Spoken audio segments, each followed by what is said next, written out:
Salut tout le monde, c'est Maryl et re-bienvenue à un épisode du Balado Franchement. Cette semaine, un super bel épisode parce que j'ai posé vos questions à des infirmières praticiennes spécialisées.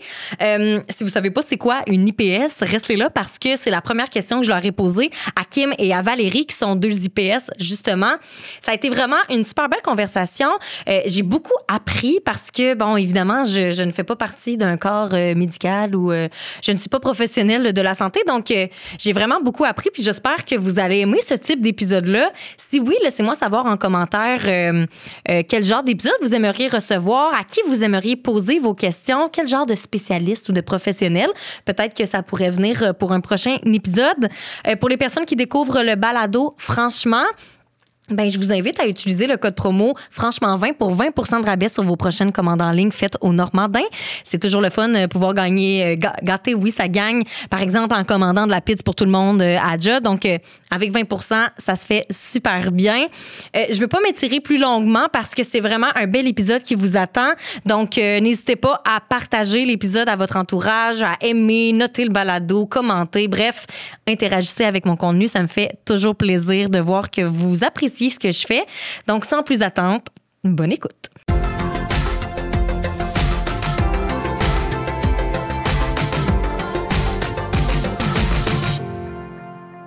Yes. Oui. Valérie, Kim, bienvenue au Balado Franchement.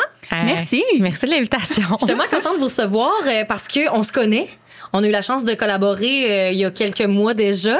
Fait qu'on dirait de vous retrouver dans le studio. Je suis vraiment contente. Oui, puis moi, je suis bien de l'autre côté du micro, mais ici, de ce côté-là, parce que normalement, c'est nous qui animons. Fait que là, on te fait entièrement confiance. C'est vrai, c'est moi qui... On se laisse porter. Je suis celle qui va jongler avec la conversation, mais écoutez, ça ne me stresse pas pantoute.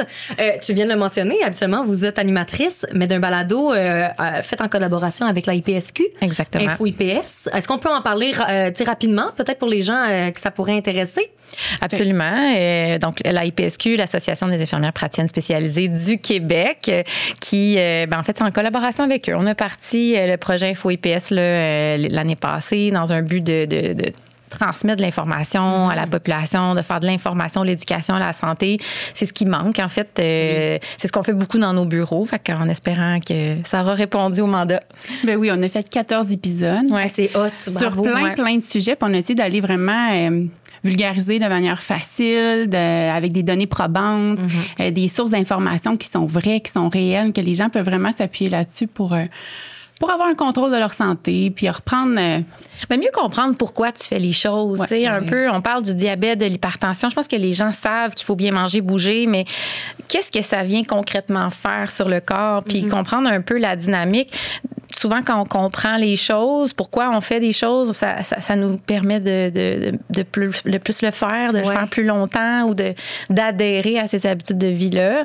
On parle des cancers, on parle des infections transmises sexuellement. Et on touche vraiment là, toutes les choses que, comme infirmière praticienne, en première ligne, on adresse. Là. Absolument. Puis c'est vrai que c'est varié. Puis c'est pertinent. T'sais, des fois, sur les réseaux sociaux, on ne sait pas trop vers où on doit s'enligner. On hésite si un contenu est vraiment pertinent tant que ça. Si la personne est spécialisée dans son domaine, ben ça en est un. Fait que du contenu très éducatif à consommer. J'invite les gens qui nous écoutent justement à les yeuter peut-être. Puis tu sais, qui sait, on peut aller sur vos chaînes. Je pense que vous l'avez en YouTube. Oui, YouTube. Il y a sur Spotify, Apple Podcast et tout ça.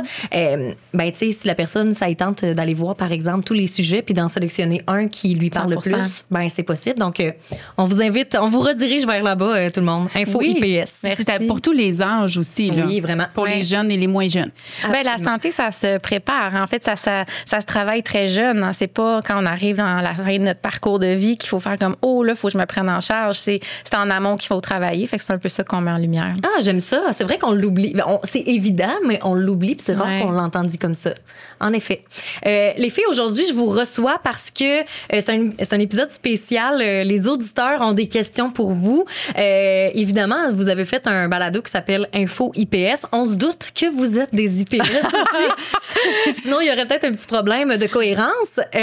Donc, c'est ça, les gens. J'ai demandé, en fait, à mon auditoire du balado et aussi à la communauté de l'AIPSQ de nous poser des questions sur un peu n'importe quoi. Ouais. Vraiment, il y a des questions qui vont dans tous les sens et nous, notre job, ça a été d'un petit peu segmenter tout ça pour que ce soit clair pour les gens qui nous écoutent. Premier bloc, on jase de c'est quoi une IPS, une infirmière praticienne spécialisée. Largement, là, c'est quoi que ça fait dans la vie de tous les jours? Votre job ressemble à quoi? On va commencer par là. J'allais vous poser 4 questions, mais je pense qu'on peut y aller très largement. Là, c'est quoi une IPS? Bon, je vais me lancer. Vas-y, Kim, ben oui. À la base, avant de devenir IPS, tu dois être infirmière. Donc, généralement, les gens ont fait le DEC et par la suite le bac. Donc, un DEC est un diplôme d'études collégiales au cégep, donc de 3 ans. Puis après un DEC, t'es infirmière? Infirmière technicienne. OK. Parfait. Infirmière technicienne. Donc, les gens en soins infirmiers, là, donc qui ont fait leur DEC, peuvent travailler à l'hôpital, peuvent garder aussi ce statut-là. Par contre, ils ont le choix d'aller à l'université. Une fois qu'ils vont à l'université, qu'ils complètent leur bac, on devient infirmière clinicienne. Okay. Ça devient mêlant parce qu'il y a beaucoup de sortes d'infirmières. Là, on ne l'a pas nommé, mais l'infirmière auxiliaire aussi qui existe, qui a un DEP.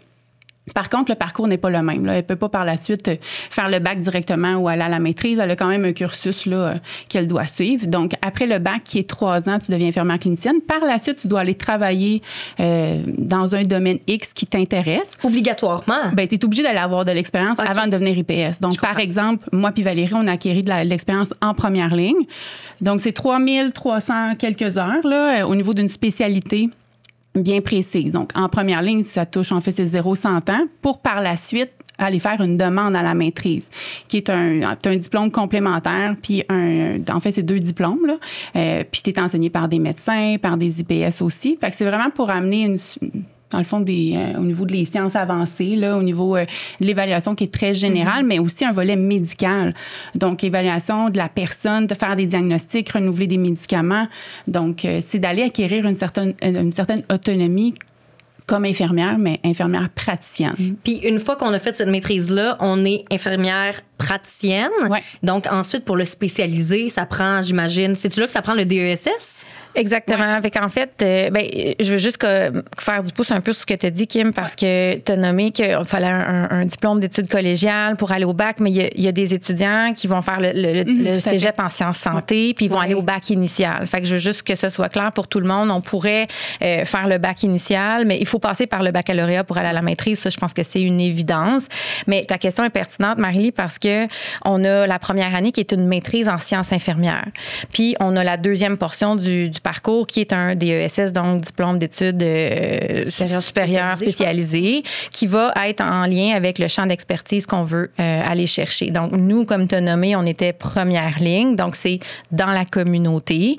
Moi, j'avais fait de l'urgence, j'avais pratiqué dans les communautés autochtones, donc on avait vraiment cette expertise-là, mais il y a différents champs de pratique des IPS, là, notamment la santé mentale, les soins aux adultes qui sont maintenant le renouveau. Mais anciennement, c'était cardiologie, néphrologie. Donc, l'infirmière peut maintenant aller dans n'importe quel domaine de spécialité qu'elle le souhaite. OK, il n'y en a pas juste 5? C'est des grandes classes qui se sous-divisent. Donc, l'infirmière praticienne qui va aller faire, par exemple, sa spécialité soins adultes, c'est une infirmière praticienne qui va aller pratiquer dans les 2e lignes, donc en hôpital.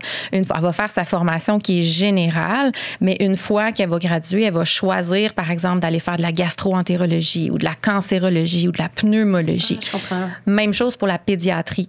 Donc, nos IPSSP qui vont faire la formation spécialisée en pédiatrie vont pouvoir par la suite aller se spécialiser dans un domaine qui leur intéresse. OK, donc il y a beaucoup d'options pour quelqu'un qui voudrait faire ça. Absolument. OK. Ouais, ça l'a vraiment explosé. Là. Puis avant de faire la maîtrise, Kim t'a mentionné qu'on doit faire 2 ans, c'est 2 ans à temps plein ou 3360 heures d'équivalence pour faire son admission. C'est ça, il faut que tu aies de la pratique, donc tu vas travailler. Ouais. J'imagine que là, pour vous avez travaillé en première ligne, mais si par exemple tu te rends compte que j'aimerais ça aller en pédiatrie, on peut le faire, le switch quand même. Je me trompe-tu?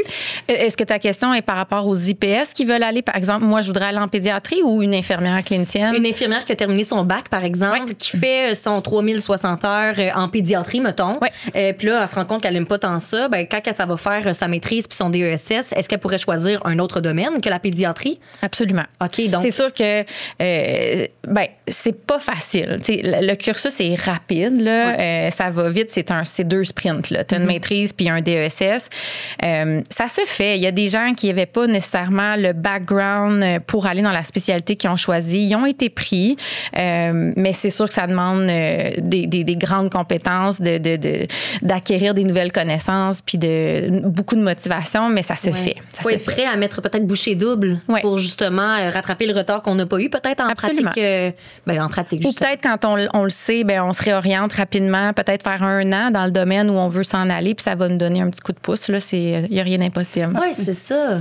C'est sûr que ça l'aide. Plus que les gens ont de l'expérience sur le plancher pour ensuite aller vers leur spécialité, ça va les aider à passer au travers ces années-là. Puis là, on parle, oui, de l'expérience, mais avant de faire la demande, je veux dire, c'est différent des universités à l'autre, mais c'est sûr que c'est un programme qui est assez contingenté aussi. Généralement, on a besoin de plusieurs lettres de référence aussi. Certaines universités vont en exiger 3. Quand même. Certaines entrevues, un test Casper aussi, qui est un test un peu de savoir un peu comment tu penses, comment tu réfléchis. Donc, plusieurs programmes de médecine exigent ce test-là aussi. Donc, je ne sais pas toutes les universités, c'est quoi leurs exigences pour rentrer au programme, mais ça demande quand même d'étoffer son dossier puis d'être préparé aussi quand on fait la demande. Puis, c'est ça, les notes. Il faut avoir travaillé fort durant le bac aussi, de s'être démarqué comme infirmière clinicienne. Pour les personnes qui savent peut-être pas nécessairement si elles veulent faire ce cursus-là, mettons, de se rendre jusqu'à la maîtrise et le DESS, j'imagine qu'on peut faire plus que 2 ans de travail, de pratique, puis ensuite dire, finalement, je me rends compte après plusieurs années que ça me tenterait. Moi, ça m'a pris 6 ans. OK, j'aime ça. Je veux dire, moi, j'ai gradué en 2010, mon bac. J'ai fait le bac initial. Fait que j'ai fait mes séances au cégep. J'ai fait 1 an en pharmacologie avant de me réorienter en soins infirmiers. J'ai pratiqué au Nord, comme je disais, j'ai fait de l'urgence. Puis après ça, j'ai appris sur ce programme-là, puis j'ai appliqué. Il y en a, aujourd'hui, on le voit un petit peu plus, sont plus rapides. Là. Les gens vont, après 2 ans, sont un petit peu plus précipités. C'est pas une mauvaise chose. Je pense qu'il y a une belle motivation puis un intérêt. Par contre, il faut être conscient que l'expérience qu'on va chercher sur le terrain avant d'appliquer à cette maîtrise-là est cruciale et très, très importante pour la réussite du programme, parce que sinon, c'est extrêmement difficile. Puis ça doit enlever de la pression aussi. Tu sais, on ne sait pas des fois qu'est-ce qu'on veut faire exactement. Fait que pour les personnes, peut-être que ça leur parle de faire ce cheminement-là, mais qui hésitent, il n'y a pas de presse. C'est le fun de savoir qu'au contraire, d'avoir plus de pratique, c'est bénéfique. Ça va peut-être t'aider.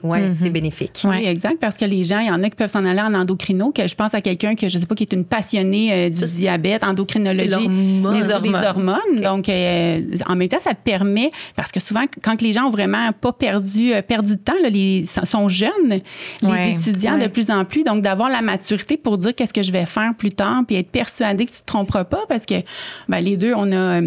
J'ai un cheminement plutôt atypique, mais je pense que ça vaut la peine de prendre son temps puis d'être vraiment certaine, parce qu'une fois qu'on fait la maîtrise, puis j'en connais des gens qui ont fait une maîtrise en première ligne, puis par la suite qui ont fait une 2e maîtrise en pédiatrie. Fait que c'est beaucoup d'années, là. Puis je veux dire, il y a personne qui change d'idée. On peut tous changer d'idée, là.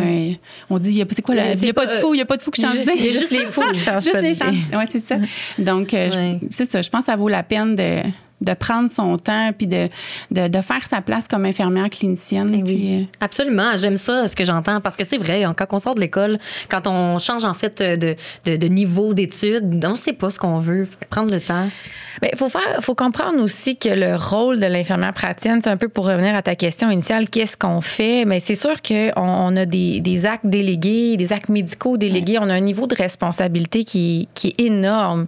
Le travail d'une clinicienne, d'une praticienne est très différent. Donc, d'avoir très peu d'expérience clinique, c'est un risque aussi, parce que quand on arrive en pratique, on n'a plus personne qui passe après nous, là, après un certain temps. Là, évidemment, au début, on est accompagné, mais essentiellement, je veux dire, moi, j'ai trouvé ça super payant d'avoir fait plusieurs années à l'urgence, d'avoir vu qu'est-ce que c'était un patient qui allait pas bien. Fait que là, dans mon bureau, c'est plus facile pour moi de détecter les urgences parce que j'en ai vu beaucoup. Ceci dit, c'est pas un prérequis, mais c'est très aidant. Donc, ça vaut la peine.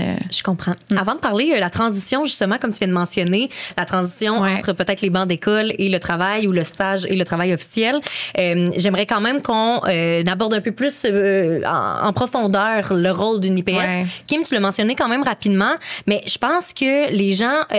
peut-être s'arrête au nom de l'infirmière praticienne. Tu sais, on tient pour acquis qu'une infirmière va, par exemple, faire des prises de sang, ces affaires-là. Mais vous pouvez aller vraiment plus loin que ça. Vous pouvez même prescrire des médicaments.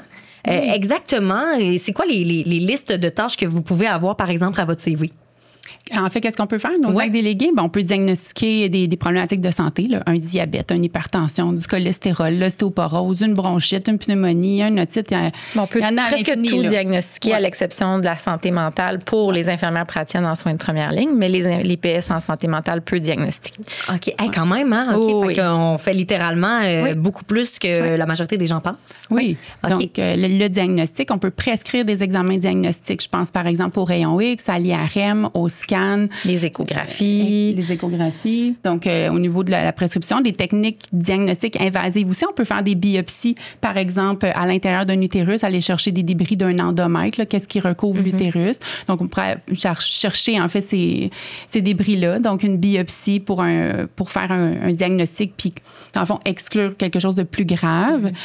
Par la suite, des techniques invasives, l'installation d'un stick.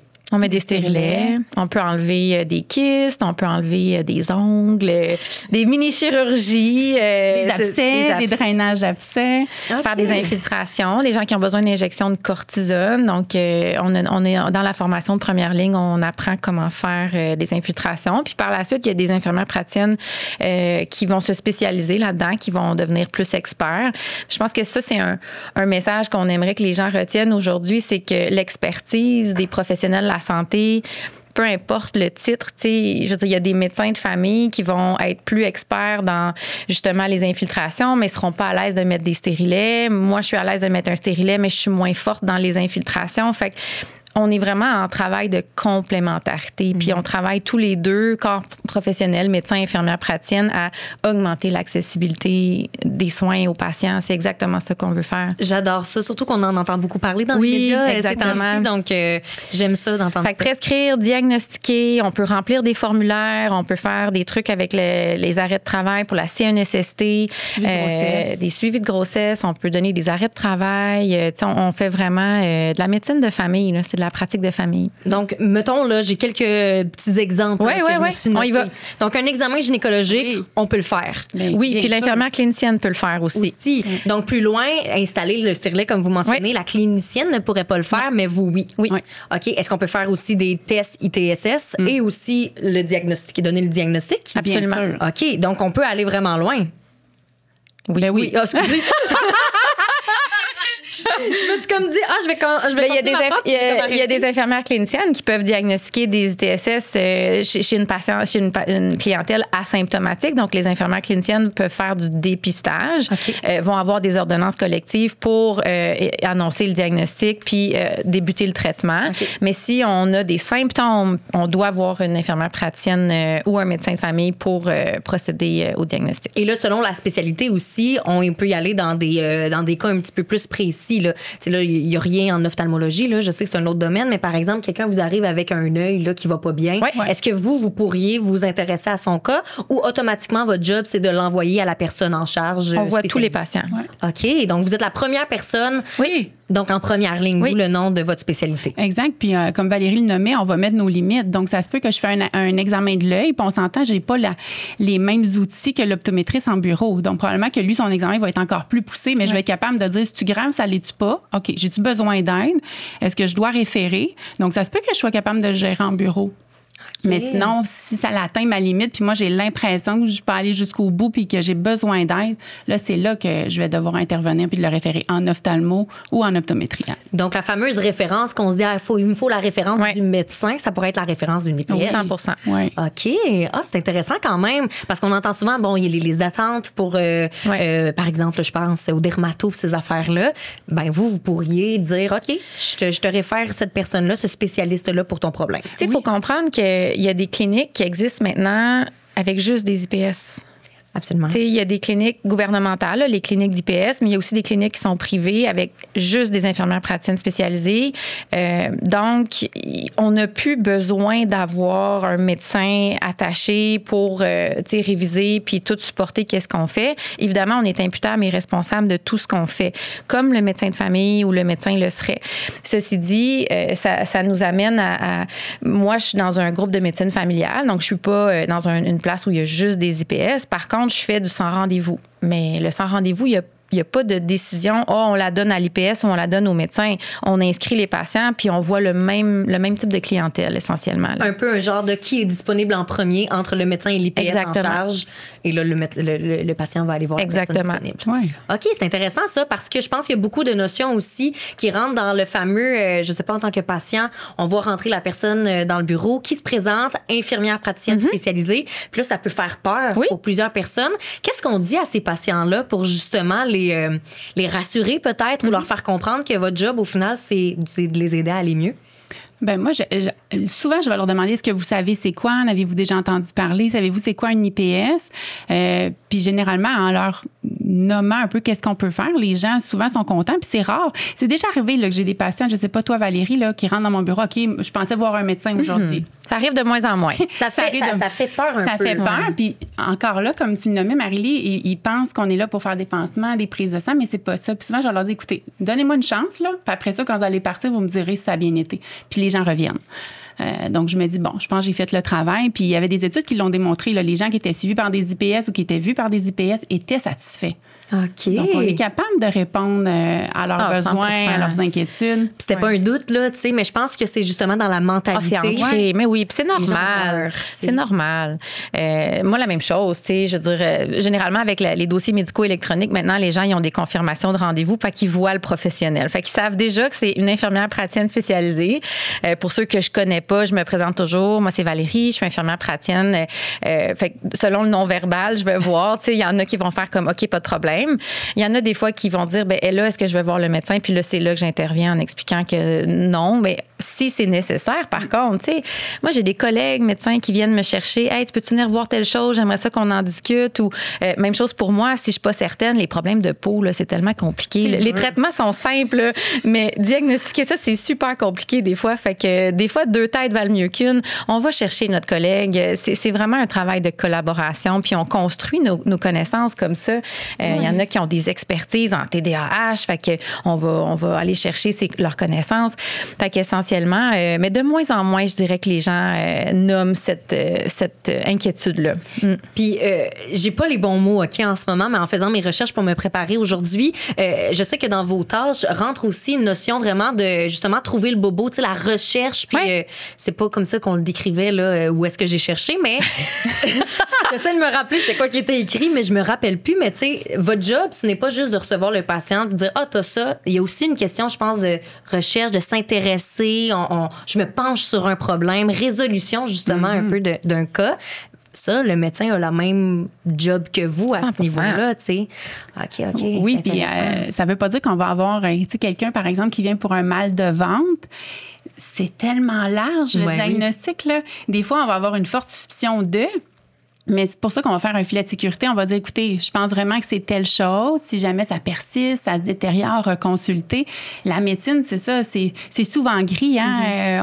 À moins vraiment qu'on ait quelque chose là sur la peau, puis on le voit, c'est clair, c'est ça. C'est très typique. Là. Mais des fois, c'est ça demande même pour nous de faire des lectures. Puis je pense que c'est d'arrêter de vouloir faire la compétition entre différents professionnels. On est tous là pour s'aider puis de collaborer. Puis comment... Puis moi puis Valérie, on s'est rencontrés en faisant le balado. Mais on s'écrit, là, je demandais à Valérie, hey, qu'est-ce que t'en penses? J'ai des labos parce que quand on voit le patient dans le bureau, malheureusement, le travail ne s'arrête pas là. Oh, non. On va recevoir un rayon X, on va recevoir des prises de sang, on va avoir une anémie. OK, bien là, il faut gérer l'anémie. Donc là, en découle plusieurs interventions, des suivis téléphoniques, un suivi des symptômes, peut-être un autre rendez-vous aussi. Donc, le rôle de l'IPS va vraiment quand même... on se ferme, on se ferme pas quand on termine la journée, on part Vous punchez pas, mettons. C'est différent. Ben, c'est un peu ça qu'on parlait tantôt. J'étais comme, je m'ennuie des fois de mon rôle clinicienne à l'urgence où on est dans l'adrénaline, ça va vite, puis on prend des décisions quand même cliniques, mais essentiellement, c'est pas le même genre de décision qu'on va prendre. Puis comme IPS, c'est sûr que ça demande, ça prend beaucoup d'énergie cognitive. Là. C'est vraiment très exigeant, puis tu l'as bien nommé. Tu sais, des fois, là, moi, ça a été long. Ça a été long avant que je sois à l'aise de dire je sais pas ce que vous avez. Mais je sais que c'est pas grave. Parce que c'est ça notre travail en première ligne. C'est de est-ce qu'il y a des signaux d'alarme? Est-ce qu'il y a une urgence pour qu'on réfère rapidement à la bonne personne? Après ça, si la personne n'est pas dysfonctionnelle, elle n'est pas en grosse douleur, puis on va faire des tests pour éclaircir puis éliminer des choses. Mais ça arrive souvent qu'on n'a pas la réponse dès le début. Puis comme tu dis, ça va prendre des tests, d'autres rendez-vous. Fait que c'est d'avoir... Puis des fois, j'ouvre mes références devant les patients. Puis au début, j'étais gênée de faire ça. Mais surprenamment, les gens, je leur explique mon raisonnement au fil de la conversation, puis je leur explique mes questionnements. C'est super bien reçu. Puis ça les implique aussi dans le processus. Je trouve que c'est important de leur expliquer les choses, d'où le pourquoi des fois ça nous prend un peu plus de temps à voir des patients. C'est une force qu'on a d'avoir le temps. On est rémunéré à l'heure, on n'est pas à l'acte, on n'est pas... oui, il faut débiter pour rendre service à la population. On peut pas voir 2 patients par jour, mais essentiellement, on a le luxe de pouvoir prendre un peu plus de temps puis répondre aux besoins. Puis tu disais, des fois, le besoin n'est pas toujours de prescrire. Des fois, le besoin, c'est d'écouter. Puis que la personne va elle-même trouver ses solutions si c'est un enjeu de santé mentale mais c'est vraiment d'accueillir ça, puis ça prend du temps, ça prend... Absolument, ça prend de l'expérience. Mais y a-tu une notion de, justement, en se présentant en tant qu'IPS, les gens peut-être qui seraient un petit peu plus sur les freins, est-ce que de leur dire, je sais pas t'as quoi, mais je sais que c'est pas grave, est-ce que là, les gens vont plus vous remettre en doute parce que vous n'êtes pas médecin? Est-ce que vous ressentez un peu ça ou pas tant que ça? Ah, pas tant que ça, moi, je trouve. OK. Non, je pense que c'est la façon qu'on va l'apporter aussi. Puis je pense que c'est de dire, on va commencer avec ça. Parce qu'il y a aussi l'espèce d'entonnoir, hein. Ça, on est comme dans le large au début, puis nous aussi, on va étoffer avec nos questions, on va demander des prises de sang. Puis en demandant certains examens, on va avoir un petit peu plus de réponses. Fait qu'on va être capable d'éliminer certaines affaires pour finalement arriver, oui, avec un diagnostic. Mais c'est ça, Il y a des médecins qui disent la même chose, là, qui vont dire je sais pas ce que vous avez, on va faire des tests. Je veux dire, je sais pas, j'ai l'impression qu'ils ne dérangent pas parce qu'on vous demande pas que vous connaissiez l'univers absolu, mais tu sais, est-ce qu'on vous fait moins confiance parce j'ai mis ça direct en disant je sais pas. Ben je vais des fois le nommer directement, mais des fois je vais dire j'ai une bonne idée de ce que ça pourrait être. Ça peut être, tu sais, je penche vers ça, mais pour être prudent, on va éliminer telle chose. Puis comme tu dis, filet de sécurité, ça c'est la base de la médecine. Médecin de famille, IPS, tous les professionnels de la santé. S'il se passe telle chose, vous revenez rapidement. S'il se passe telle chose, c'est l'urgence. Donc, on remet au patient qui est l'expert de sa santé. C'est lui qui ressent tout, là. Mais concrètement, là, on parle de vos rôles et tout ça. Est-ce qu'il y a vraiment une chose précise qu'on peut dire que vous faites pas comparé aux médecins?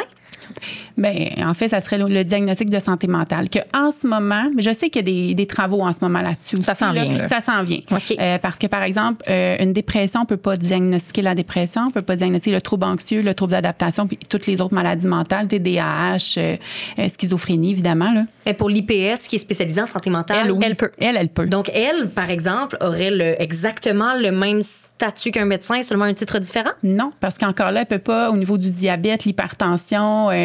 fait qu'elle, sa spécialité, c'est la santé mentale. Okay, je comprends. Nous, c'est la première ligne, mais encore là, c'est un travail très complémentaire, nous et l'infirmière praticienne en santé mentale. Donc, on s'entraide beaucoup. Donc, le médecin, lui, peut faire le diagnostic de la santé mentale. Mais c'est que le médecin n'a pas besoin de la spécialité, alors que vous êtes très spécialisé d'un point de vue, dans un domaine. Mais il y a tellement de santé mentale dans nos bureaux que pour l'instant, c'est sûr qu'on a établi des trajectoires de communication.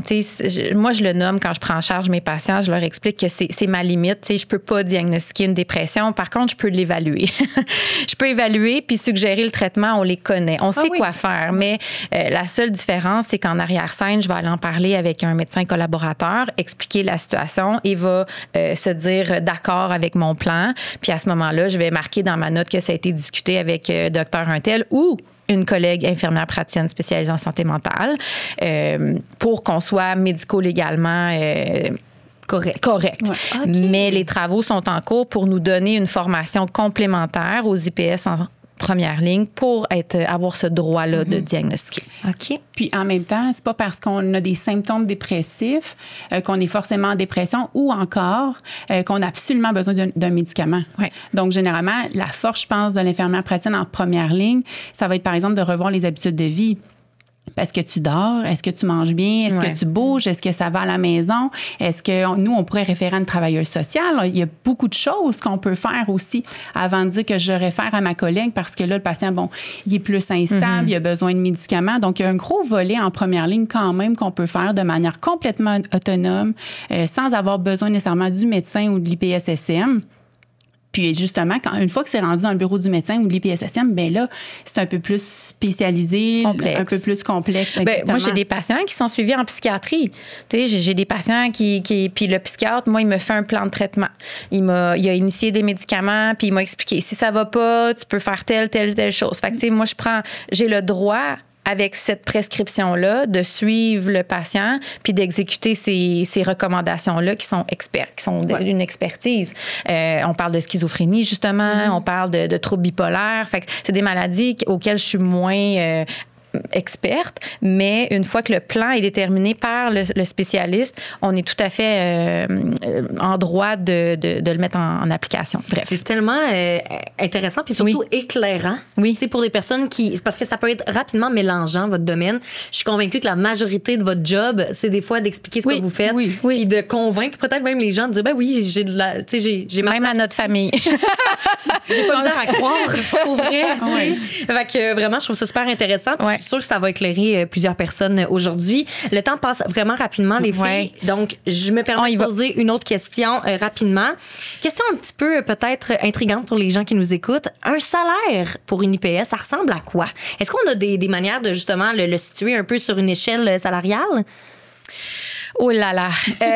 Grosse question. En fait, tout dépendamment où on travaille, là, public ou privé, je pense que d'entrée de jeu, il y a ça. Il faut toujours se mettre en tête aussi que, par exemple, quand on arrive à la maîtrise, on a une expérience. Tu sais, par exemple, moi, j'avais 6 ans comme infirmière clinicienne. Donc, j'ai gravi mes échelons comme clinicienne. Puis une fois qu'on arrive praticienne, là, on va changer de track, si on veut, là, puis on continue d'avancer. Fait qu'il y a un petit peu plus d'échelons au niveau des IPS. Le salaire, écoutez, je pourrais pas vous dire, mais au top échelon, on fait en haut de 100 000 $ par année. Parce que vous avez des tâches semblables à un médecin. Donc, absolument. Ça s'explique aussi pour ça. Il y a un niveau de responsabilité qui est élevé. Absolument. L'avantage, c'est qu'on a des bénéfices, on a des avantages sociaux, on a un horaire qui est super intéressant aussi. Là. Je pense qu'on travaille beaucoup, mais une flexibilité d'horaire. Mais on paye pas les frais de bureau, on paye pas les frais administratifs comparativement à un médecin qui est comme une PME, là, il va défrayer tout ça. Fait que oui, il gagne plus cher annuellement, mais essentiellement, il y a beaucoup plus de déductions à faire que nous. Donc, c'est quand même une très belle position. C'est intéressant. Ouais. Et je me permets de changer de track, comme tu l'as mentionné. Tu as mentionné que, justement, vous avez une responsabilité. Avant que les micros ouvrent, on jasait. Puis cette question-là m'est venue en tête parce que souvent, là, on entend, surtout dans mon métier, moi qui travaille en com, j'entends un genre de toute façon, c'est pas si grave que ça, tu ne sauves pas des vies. Comment on gère un peu une job où, oui, vous sauvez des vies? Est-ce que la pression est forte? Est-tu importante? Ma question est très floue, là, parce que je veux vraiment que vous alliez dans la direction que vous voulez, mais est-ce que c'est une pression qu'on ressent vraiment? Moi, j'ai pas travaillé à l'urgence. Donc, probablement que je suis moins calme que Valérie. Ça a une situation plus urgente. Elle va être meilleure pour la gérer. Meilleure gestion, là. Ça se perd avec le temps, je pense, des fois. On se désensibilise. Mais, pardon, un patient, c'est sûr qu'il est instable, que je suis inquiète. Généralement, je vais demander de l'aide. OK. Donc, à ce moment-là, c'est sûr que probablement, je vais le transférer à l'urgence, malheureusement. L'urgence n'est pas forcément la meilleure trajectoire, mais si on n'a pas le choix, on n'a pas le choix. On n'a pas le choix. Donc, c'est arrivé que j'ai appelé les ambulanciers, mais c'est sûr que la période avant que les ambulanciers arrivent, si jamais tu es toute seule, c'est quand même angoissant. Versus que si tu travailles à l'hôpital, puis que tu as toute une équipe alentour de toi, c'est le fun parce que tu n'as pas toute la pression sur toi. Moi, je travaille en clinique privée, on n'est pas une grosse équipe, donc c'est sûr, s'il arrive quelque chose, généralement, c'est sur mes épaules que ça repose. Fait que, oui, ça, j'ai une petite problématique à gérer ça, mais souvent, ça paraît pas. Les gens vont dire, mon Dieu, t'es vraiment calme, mais c'est après, je suis fatiguée, je suis brûlée, mais au moins, j'ai atteint ma limite, j'ai transféré mon patient, puis là, il va être en sécurité. Mais c'est le soir, moi, je pense. Tu sais, mettons, moi, des fois, là, des soirs où je suis stressée, là, je me dis, oh mon Dieu, mes échéanciers, mais c'est jamais la vie de quelqu'un qui est entre mes mains. Ouais. Mais ta question est tellement intéressante, puis j'ai le privilège d'avoir vécu les deux. Là. Effectivement, je pense que je peux dire avec toute humilité qu'on a en équipe sauvé des vies, là, parce qu'on n'est jamais seul dans une urgence. Puis il y a peut-être des gens de ma famille qui vont sourire en ce moment parce que des fois, je dis, bon, ben je vais aller sauver des vies aujourd'hui avec bienveillance parce qu'on sauve des vies différemment en première ligne. Hein. Comme je disais tantôt, on est vraiment dans la prévention, on est dans mettre en garde les gens, on les accompagne à faire des meilleurs choix pour eux, pour justement sauver leur vie en bout de ligne. Fait que c'est pas toujours dans de la grosse adrénaline, mais essentiellement, on la sauve à petits pas. Ah oui, puis heureusement que c'est pas de l'adrénaline à tous les jours parce que ça... Ouais. Mais il faudrait épuisant. pas. En fait, les gens feraient pas ça toute une vie. Ça serait pas une carrière d'une vie. Non. Tu t'épuises. Voyons, je déparle donc bien les filles. Tu t'épuiserais. Oui, il y en a qui aiment ça. Il y en a qui, je veux dire, je pense qu'il y a des gens qui travaillent en centre hospitalier qui sont constamment là-dedans. Absolument. Mais je pense que nous, l'adrénaline qu'on a en première ligne, c'est un peu comme les urgentologues, là, mais à petite échelle, on sait jamais ce qui arrive dans notre bureau. Moi, le matin, je sais pas, je peux avoir un enfant, une personne plus âgée, une dépression, un mal de dos, un mal d'œil, comme tu disais tantôt. Donc, c'est ultra varié. Puis c'est très imprévisible. Je travaille dans une clinique avec beaucoup de femmes enceintes, dont des segments en grossesse. Fait qu'il y a beaucoup d'émotions associées aux consultations. Donc, ça aussi, ça met un stress. Il faut apprendre à le gérer. Il faut l'accueillir sans le prendre sur nos épaules. Donc, ça peut user définitivement. Puis comme tu le nommais, Valérie, on est très dans la prévention. Fait que oui, si quelqu'un vient, a un symptôme, c'est d'aller... d'appréhender, en fait, qu'est-ce qui est le plus grave, évidemment, parce qu'on veut l'exclure aussi. Fait qu'on veut vraiment détecter tôt pour, oui, sauver des vies, mais faire en sorte qu'il n'y ait pas de complications aussi associées à cette problématique-là. C'est intéressant. Puis j'aime de savoir qu'au final, ça s'apprend, ça aussi. De se poser, de savoir mettre la tête peut-être à off. Là, ça doit pas être tout le temps évident, mais ça s'apprend. Et justement, est-ce que vous ressentez vraiment beaucoup de différence entre la transition de, justement, je m'en vais à l'école et là, je sors des bancs d'école puis je travaille pour de vrai en tant qu'IPS. Est-ce que, je sais pas, ma question est floue parce que je veux en poser 40 en même temps, mais y a-tu vraiment un déclic qui s'est fait dans votre tête à un moment donné de faire, OK, moi, il va falloir que je slack un petit peu là-dessus parce que ça me hante ou ça me stresse trop telle ou telle affaire ou, je pensais que ma transition allait être plus douce, finalement, vraiment pas. Y a-t-il quelque chose qui vous a surpris? Ben moi, je remercierai jamais assez une superviseure de stage que j'ai eue qui m'a pris à un moment donné parce que justement, tu sais, je sortais d'un background tellement d'urgence où on arrive à la finalité. Là. Le patient, il rentre, on a le plateau technique, on fait des prises de sang, des rayons X, un scan, faut trouver la réponse. Si la réponse n'est pas trouvée, il va être hospitalisé puis ça passe au suivant. Mais là, j'arrivais pas à gérer des fois cette incertitude-là qu'on parlait tantôt, hein, la zone grise où je le sais pas, mais je sais que c'est pas grave. Fait que j'ai eu un accompagnement pour justement m'aider à faire cette transition-là parce que c'était pas ancré en moi, là, tu sais. Faut pas oublier aussi, par exemple, on s'imagine, ça fait 6 ans que tu es infirmière, j'ai été responsable d'équipe à l'urgence, j'étais à l'aise dans mon travail, là. Il y avait plus grand-chose qui me surprenait. Puis là, on retourne à l'école, puis là, on retourne à novice, là. Puis on réalise tout ce qu'on ne sait pas. C'est hyper vertigineux. Faut se parler. Il faut se dire que le temps va arranger les choses. On a souvent des tempéraments très performants aussi. On veut tout savoir tout de suite. Fait que ça n'a pas été facile, mais avec les gens autour de toi qui sont là pour t'aider, ça vaut la peine. Là. Absolument. Ouais. Y a-tu des trucs que vous pourriez donner à ces personnes-là, peut-être, qui sont aux études en ce moment, puis pour qui ça pourrait faire peur, justement, le saut des bancs d'école au milieu du travail là, qui s'en vient? Je pense que c'est d'avoir une bonne équipe de travail, d'en parler, puis d'avoir un équilibre aussi. Hein? Parce que au niveau de notre travail, je pense qu'on peut avoir du travail à tous les jours jusqu'à minuit. Ouais. C'est à l'infini, la gestion de laboratoire, la gestion de documents. Il y en a tout le temps. Fait que, à un moment donné aussi, c'est de dire, bon, de se faire des priorités. J'ai géré qu'est-ce qui était urgent. Le reste, c'est pour personne. Il n'y aura pas mort d'homme. Ça va attendre à demain parce que du travail, il y en a tout le temps. Donc ça, je pense, c'est une difficulté parce que nous aussi, pour aider les gens, il ne faut pas s'épuiser là-dedans, il ne faut pas s'oublier parce qu'on est des gens très empathiques, on veut accompagner les gens, on veut les aider du mieux possible, mais c'est ça, il faut faire aussi, il ne faut pas s'oublier, il faut se mettre en priorité, nous aussi, parce que sinon, on ne sera pas capable de les aider. Souvent, ce que je dis à mes étudiants, parce que j'ai le privilège d'accompagner des étudiants IPS, puis c'est de reconnaître ses limites, puis j'ai eu le privilège, moi aussi, quand j'ai commencé en pratique dans le milieu où j'étais, j'ai eu un accompagnement formidable. J'ai pas été précipitée. On m'a fait rencontrer toute l'équipe. J'ai occupé différentes fonctions pour justement m'acclimater. Puis au début, on voit pas 15 patients par jour. Là, on y va vraiment très, très, très progressif. Fait que je pense que c'est d'être à l'écoute de ces signaux puis d'exiger, en fait, d'y aller progressivement. Si on vous impose des choses, c'est sûr que c'est de se mettre en échec. Là. Donc, on est, je pense qu'on est responsable de ça. Ça serait un de mes conseils.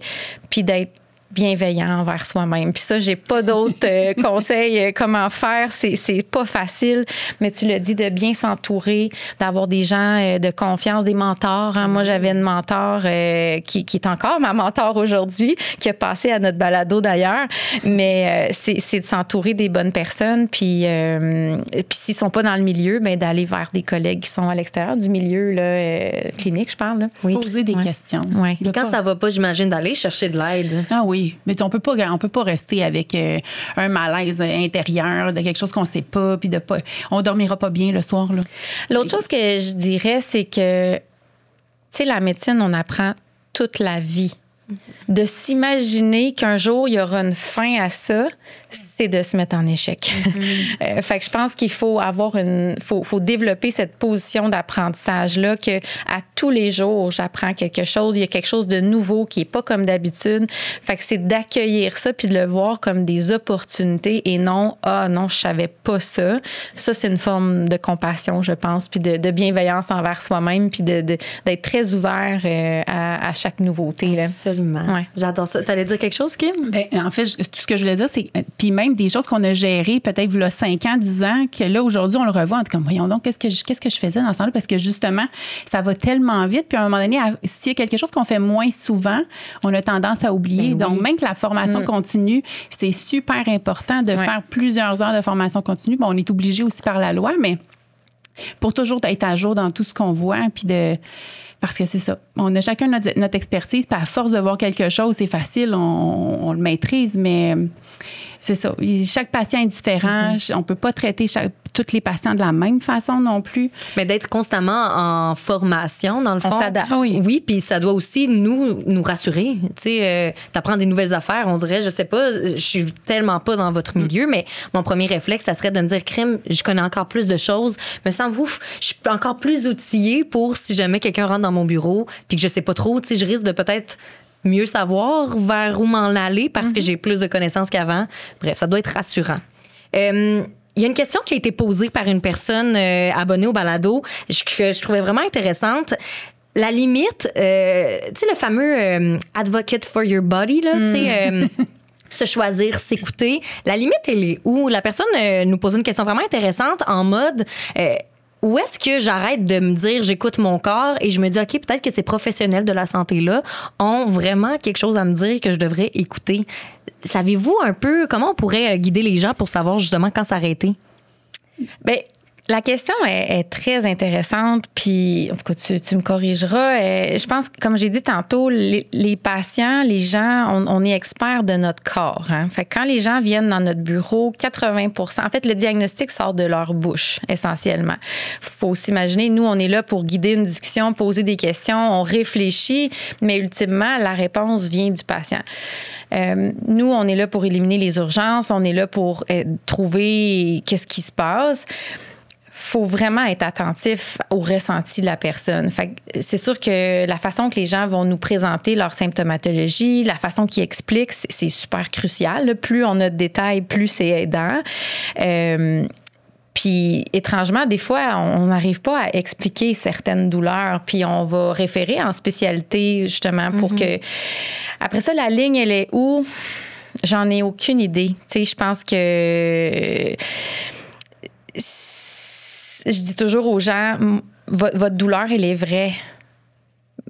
Si on n'arrive pas à l'expliquer, c'est vrai ce que vous ressentez. Il faut vraiment valider ce que les gens vont sentir. Puis après ça, ben on offre le maximum qu'on peut dans notre domaine. Puis après ça, ça serait de référer. Puis ça sera de voir en bout de ligne, est-ce que c'est psychosomatique? Parce qu'il y a des douleurs physiques qui sont reliées à des enjeux de santé mentale. Mais avant d'arriver là, il faut avoir exclu tout le reste. Parce que je pense beaucoup, cette question-là m'a fait beaucoup réfléchir et penser aux gens peut-être en surpoids.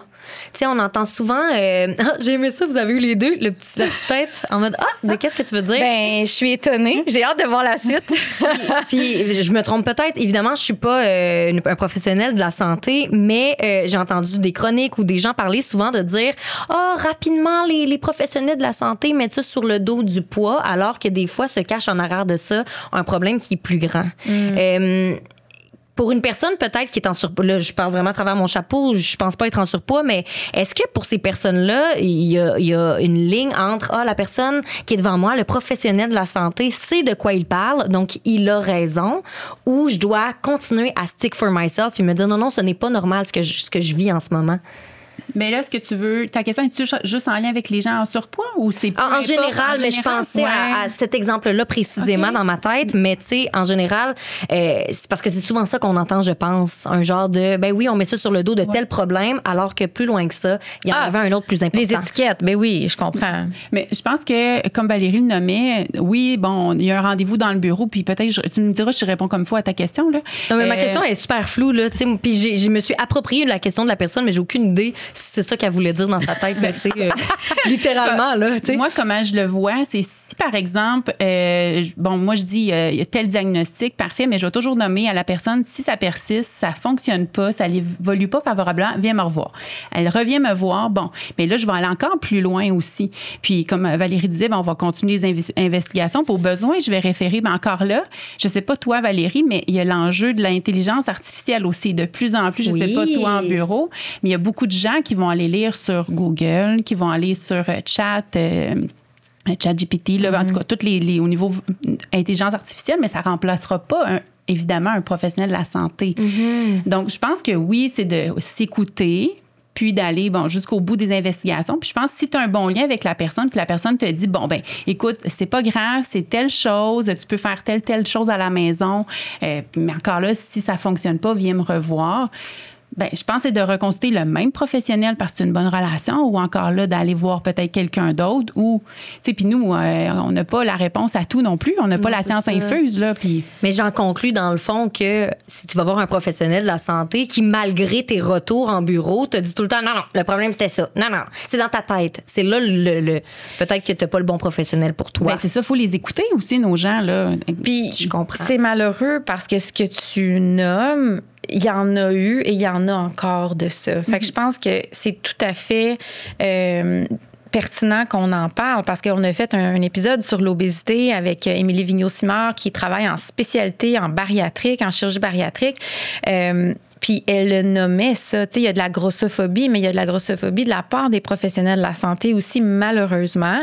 Donc, il peut y avoir des conséquences physiques, des conséquences mentales d'avoir de l'obésité, de souffrir d'obésité.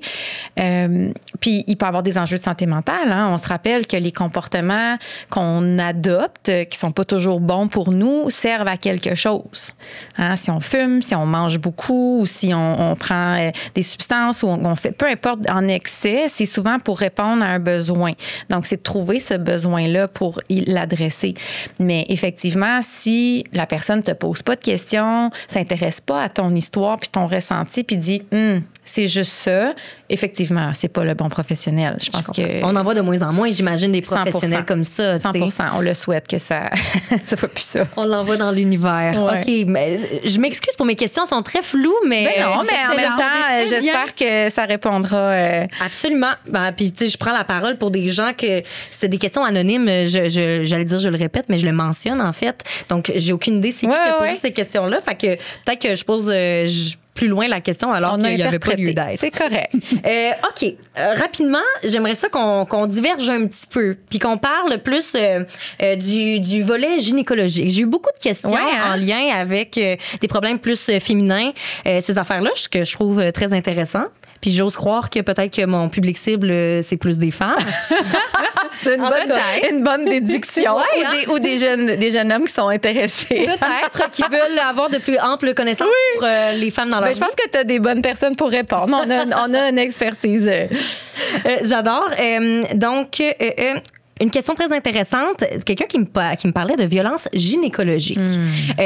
Ça rentre un peu peut-être dans ce dont on vient de parler, là, ne pas se faire, ne pas être cru par un professionnel, entre gros guillemets. Là, qu'est-ce que je viens de dire? C'est quoi les critères pour quelqu'un qui vit peut-être des violences gynécologiques, mais qui ne le sait pas? Quelqu'un qui nous écoute puis qui se dit « Oh mon Dieu, OK, dans le fond, c'est peut-être ma situation. » Est-ce que vous avez des critères? Bien, d'une part, je remercie cette personne-là de poser cette question-là parce qu'on n'en parlera jamais assez. Kim, je pense que tu avais des éléments par rapport à ça. Sachez qu'il y a des infirmières. Hein, moi, j'ai été formée pour faire des trousses d'agression sexuelle chez les enfants pendant plusieurs années. J'ai arrêté ce mandat-là, mais je fais de la formation pour les infirmières praticiennes pour les sensibiliser justement à ces situations-là qui pourraient arriver dans nos bureaux.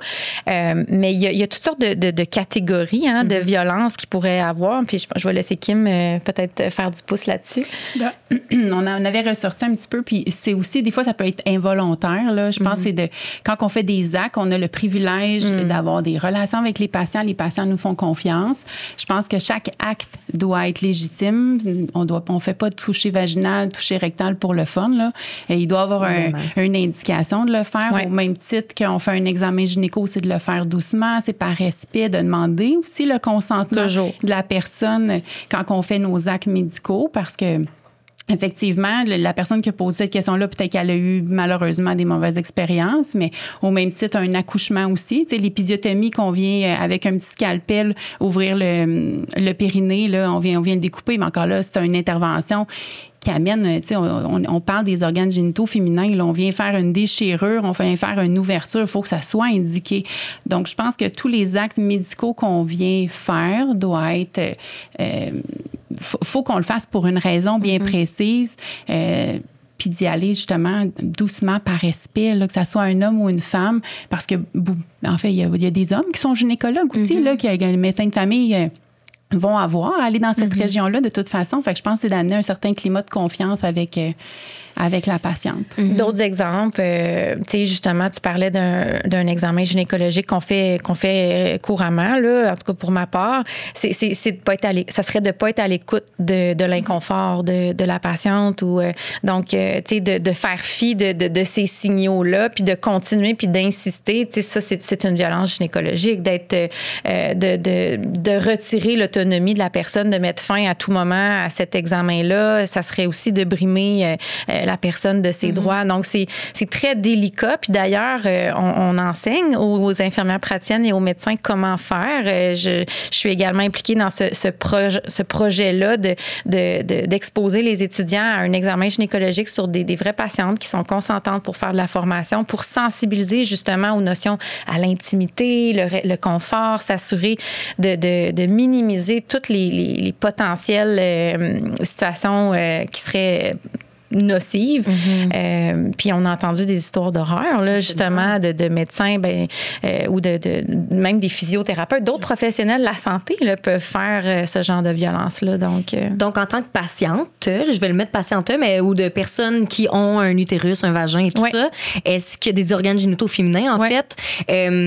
Donc, nous, nos droits, ce serait de dire, par exemple, OK, non, je ne suis pas consentante. Ouais. Vous, si quelqu'un vous dit, je ne suis pas consentante, j'imagine que vous leur faites part de, OK, ben voici pourquoi je dois en faire un et vous référez à quelqu'un d'autre au besoin, j'imagine?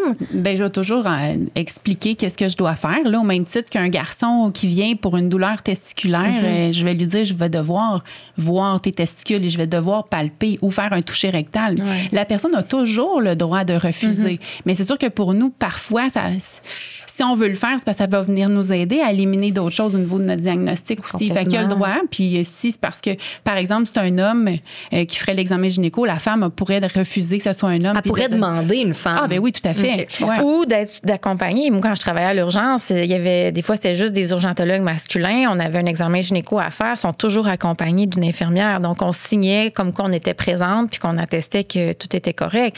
Mais tu sais, si vous allez voir quelqu'un pour un mal de genou puis il vous examine les seins, ça n'a pas de bon sens, là. Tu sais, ça, c'est injustifié. Fait que, à moins qu'il y ait une plainte reliée à ça, mais essentiellement, on devrait toujours vous demander la permission de le faire puis de vous expliquer pourquoi on le fait. Puis si vous refusez, il faut que vous soyez au courant des conséquences de refuser. Par exemple, tu sais, le toucher de la prostate, tu sais, les patients ont le droit de le refuser, mais si on le fait pas, c'est possible qu'on n'ait pas perçu un nodule. Fait il faut que les gens puissent prendre une décision éclairée sur le oui ou non de le faire. Puis notre rôle, c'est de l'expliquer.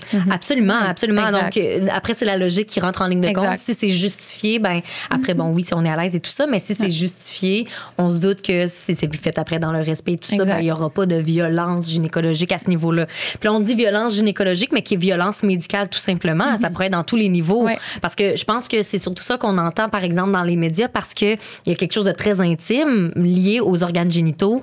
Donc, d'où les violences gynécologiques comparées à autre chose, peut-être. J'ai reçu quelques questions en lien avec, par exemple, quels sont les symptômes de telle ou telle chose? Évidemment, aujourd'hui, on est dans un épisode où on ne diagnostique personne.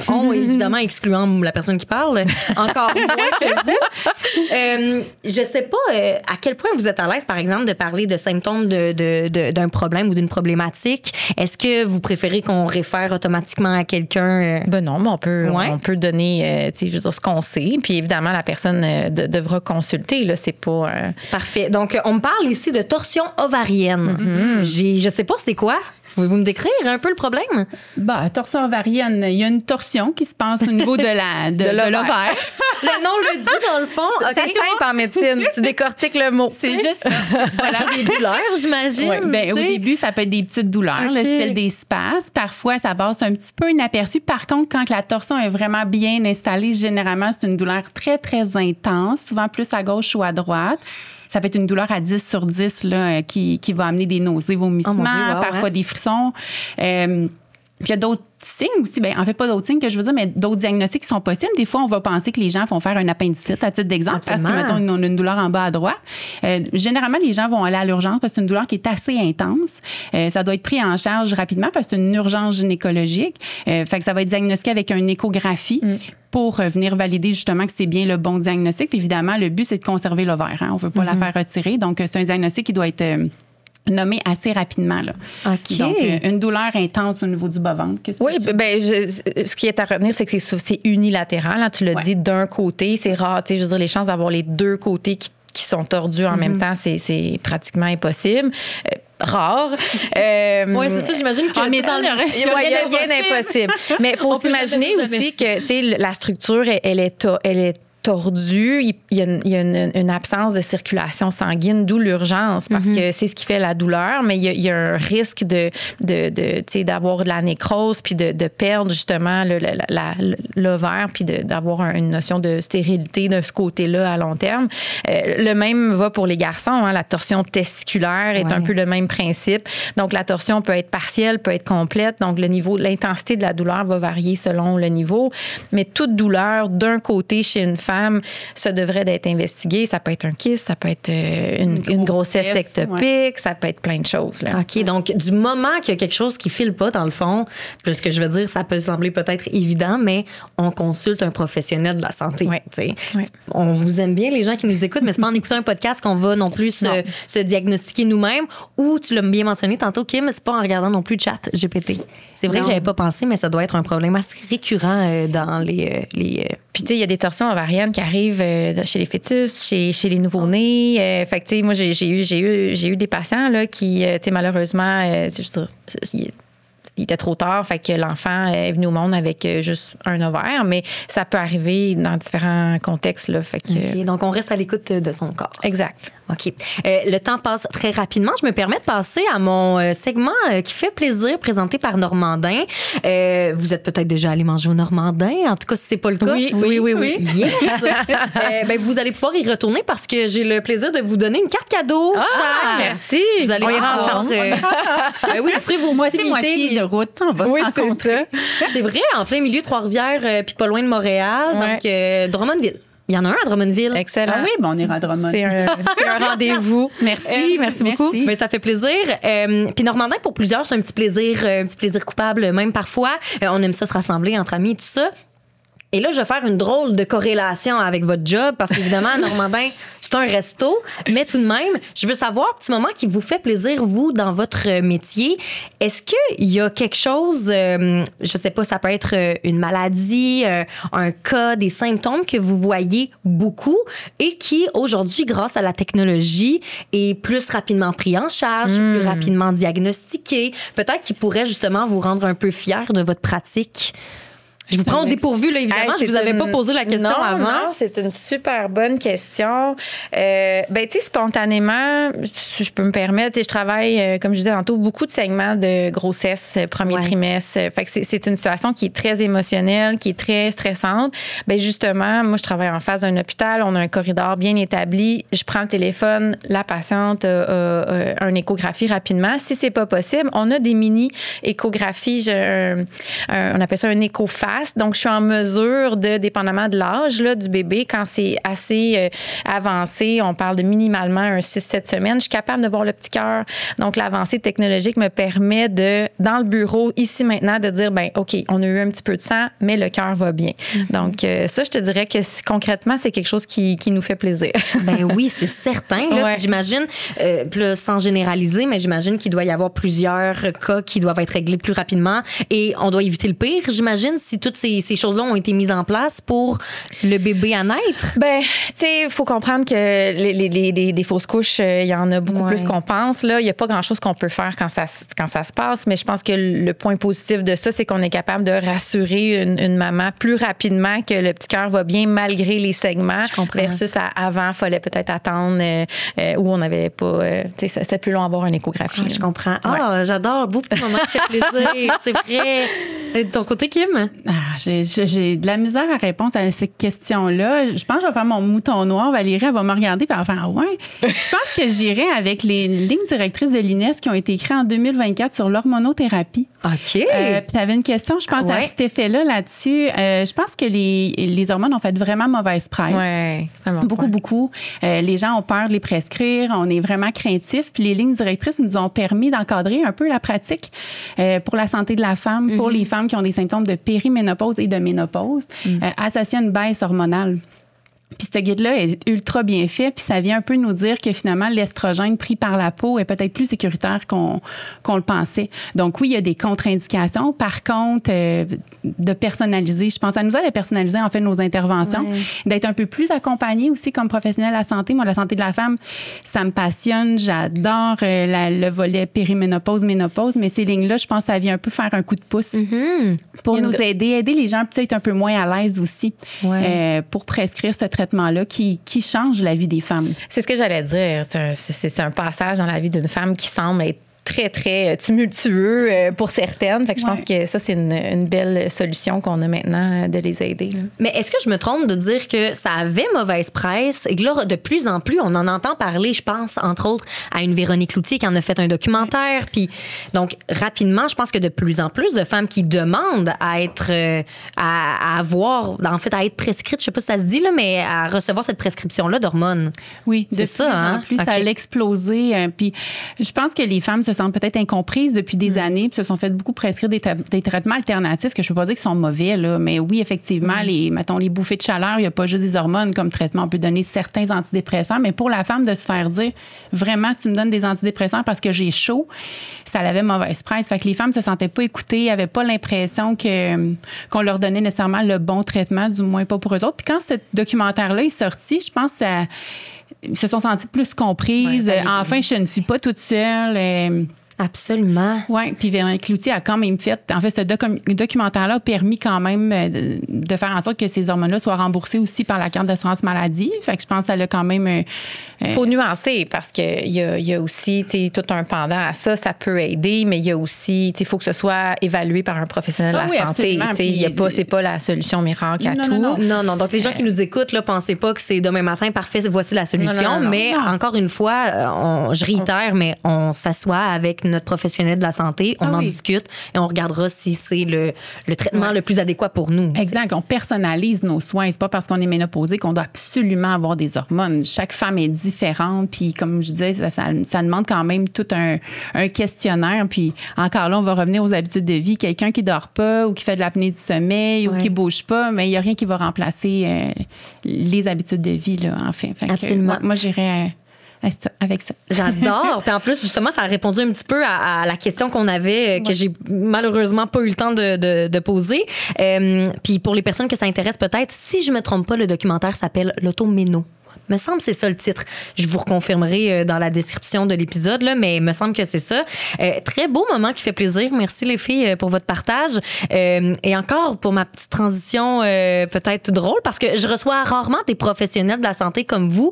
Donc évidemment, rarement, je dois faire une corrélation avec un restaurant et les hôpitaux, les cliniques et tout ça. Mais je rappelle aux gens qui ont un 20% de rabais si jamais ils veulent commander en ligne au Normandin avec le code Franchement 20. Gênez-vous pas de l'utiliser. Il y a plein d'infirmières qui travaillent à l'hôpital qui peuvent commander. Si jamais ça vous dit là, de la bonne pizza pour toute la gang, 20%, exactement. Ça se prend bien. Puis il y a des bonnes salades, il y a des bons déjeuners aussi. Là. Oui, les déjeuners sont particulièrement bons. Moi, pour vrai, vendu Normandin. Puis c'est pas juste parce qu'ils sont commanditaires de l'épisode.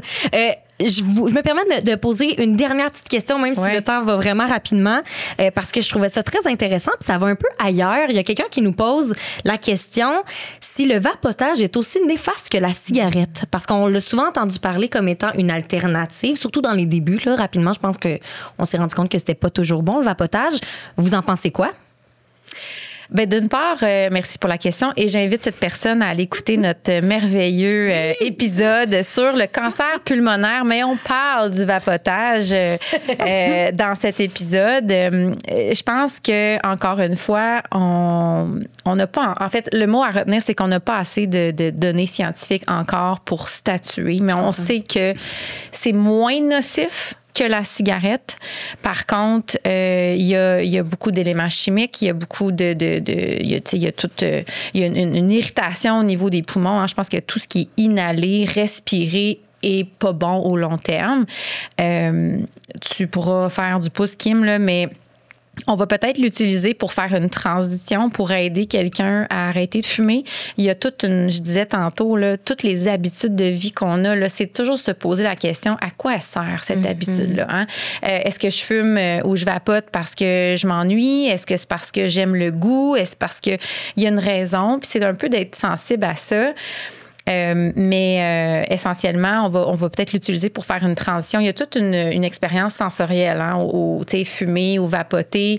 Il y a un mouvement, il y a tout un circuit dopaminergique, aussi un système de récompense qui est activé, qui est très, très puissant. Donc, c'est ce que j'aurais à dire par rapport à ça. Toi, Kim? Ben, en fait, qu'il y a des milliers de produits dans une cigarette. Puis effectivement, il manque d'études aussi pour dire vraiment que le vapotage, on peut pas dire que c'est sécuritaire, là. Ça l'est pas. On devrait pas commencer non plus à le faire. Pour la réduction des méfaits, donc entre une cigarette vapotée, bon, peut-être un vapotage, mais encore là, c'est une dépendance. Donc, on remplace une dépendance par une autre dépendance. Est-ce qu'on finalement, on a encore un autre problème, là? C'est ça. Puis, il y a de la nicotine dans dans certains outils de vapotage. Il y a aussi du THC. Il y en a qui utilisent ça avec du cannabis. Donc, c'est de faire très, très attention. Il y a eu des cas aux États-Unis avec des réactions très, très importantes au niveau pulmonaire. Il y a eu des décès associés. Fait que c'est jamais sans conséquence. Faut pas banaliser le vapotage. Je pense que c'est ce que j'aurais à dire. Ça fait le tour. Ouais. Ben, j'aime quand même qu'on mentionne que, justement, au final, c'est une dépendance. Ouais. Donc, je pense entre autres au fait que c'est très populaire chez les jeunes, chez les plus jeunes de plus en plus, en tout cas. Ouais. Fait que je pense que c'est vu comme étant cool, mais ça ne l'est pas au final. Oui, puis tu sais, c'est plus subtil aussi, hein. Tu sais, la vapeur est plus douce. Il y en a qui vont le faire à l'intérieur. Là, on a retiré les arômes. Ils n'ont plus le droit d'avoir d'arômes, mais bon, évidemment, en contrebande, il y en a tout le temps quand même, mais je pense qu'il faut juste être conscient qu'il y a rien sans conséquence, puis malheureusement, on va sans doute le découvrir plus tard. Absolument.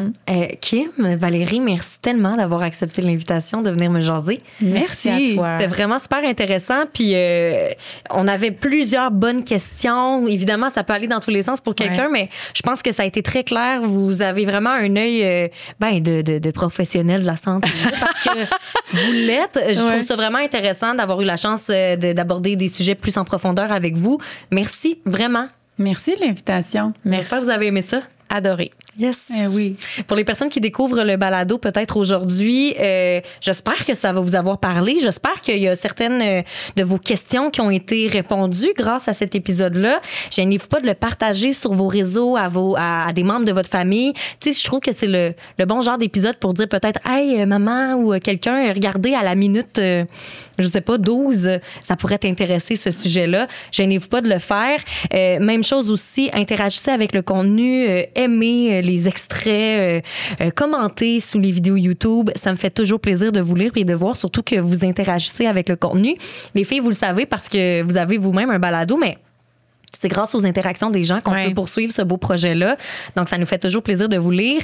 On le rappelle, pour les gens qui veulent aller écouter votre balado Info IPS, on peut le faire sur toutes les plateformes d'écoute. Et là, il va y avoir, si je ne me trompe pas, peut-être une suite à ce projet-là éventuellement. C'est en grande primeur aujourd'hui. Là. Oui, saison 2 qui va être tournée à l'automne. Puis c'est sous la bannière de l'AIPSQ pour aller suivre les épisodes. Mais sur YouTube, c'est Info IPS. Donc, on peut vraiment s'informer là-dedans. Peut-être nous éclairer justement sur certains sujets qui nous questionnent. Merci encore d'avoir accepté l'invitation, les filles. Merci. Et pour toutes les personnes qui nous écoutent, on se dit à la prochaine. Bye! Merci.